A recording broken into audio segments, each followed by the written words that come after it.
ঘোড়ার গাড়িতে আসলেন কনেরা আর গাড়ি বহর নিয়ে বরযাত্রী। জাঁকজমকপূর্ণ আয়োজনে রংপুরে বিবাহ বন্ধনে আবদ্ধ হলেন 12 যুগল। যে আয়োজন নজর কেড়েছে সবার। রংপুর থেকে মনিরুজ্জামানের ক্যামেরা ও শাহরিয়ার মিমের তথ্য নিয়ে বিস্তারিত ডেস্ক রিপোর্টে। একই মঞ্চে 12 যুগলের বিয়ে। যৌতুকবিহীন বিয়ের আয়োজনটি করে আলহাজ শামসুল হক ফাউন্ডেশন। শনিবার রংপুর নগরীর একটি কমিউনিটি সেন্টারে অনুষ্ঠিত হয় ব্যতিক্রমী বিয়ের আসর। বিয়ের যাবতীয় খরচ, বরকনের পোশাক, সাজসজ্জা, অতিথিদের আপ্যায়ন সবকিছুই বহন করেছে আলহাজ শামসুল হক ফাউন্ডেশন। বিয়ের পর নবদম্পতির কক্সবাজারে হানিমুনে যাবার সুযোগও করা হয়েছে। শর্ত শুধু কোনোভাবেই যৌতুক নেওয়া যাবে না, চাওয়া যাবে না অতিরিক্ত কাবিন।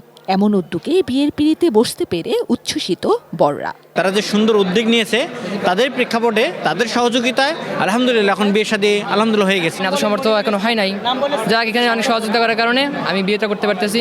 আপনাদের বিয়ের উপযুক্ত বয়স হয়ে গেলে অবশ্যই আপনারা বিয়ে করেন এবং কি খুব স্বল্প মোহরানা ধার্য করেন, যেটা আপনি দিতে পারবেন।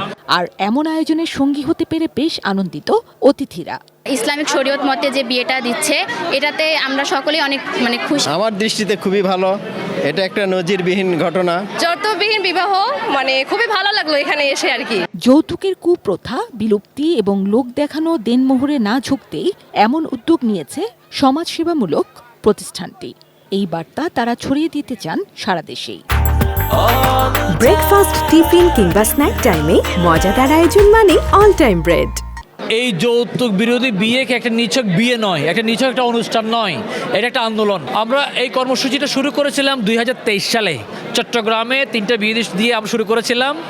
আমরা এই সকল সুযোগ সুবিধা, বিয়ের যাবতীয় খরচ, অতিথি আপ্যায়ন, হানিমুন প্যাকেজ দিয়েও মানুষ খুঁজে পাই নাই। এখন আমরা অত্যন্ত আনন্দিত, এখন সেই সংখ্যা অনেক বেড়েছে। ভবিষ্যতেও এমন সুন্দর আয়োজন করার আশা আয়োজক প্রতিষ্ঠানটির। জিনিয়া ইসলাম, ডেস্ক রিপোর্ট, ATN নিউজ।